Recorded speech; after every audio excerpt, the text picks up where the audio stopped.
যেই টেবিলে আপনার বসার জায়গা নেই সেখানে জোর করে বসবেন না। যেই রুমে নিজেকে ফিট হচ্ছে না সেখানে জোর করে প্রবেশ করবেন না। মানুষ সবসময় দামি সোনার গয়নাগুলোকেই যত্ন করে লকারে তুলে রাখে, আর ইমিটেশনগুলোই ঘরের যেখানে সেখানে পড়ে থাকে।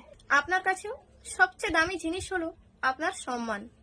যেখানে সম্মান আছে, যারা আপনাকে ভালোবাসে, সম্মান করে, সেখানেই নিজেকে ইনভেস্ট করুন। এটা আপনাকে গ্রো করতে সাহায্য করবে, নিজের মানসিক শান্তি বৃদ্ধি করবে।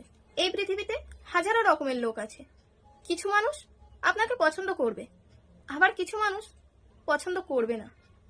যারা আপনাকে পছন্দ করবে, ভালোবাসবে, সম্মান দেবে, সেই সব জায়গাগুলোকে পোক্ত করতে শিখুন।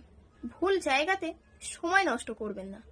এটাকে ভালো মানুষই বলে না, এটাকে বোকামি বলে, কারণ তারা আপনাকে ডিজার্ভ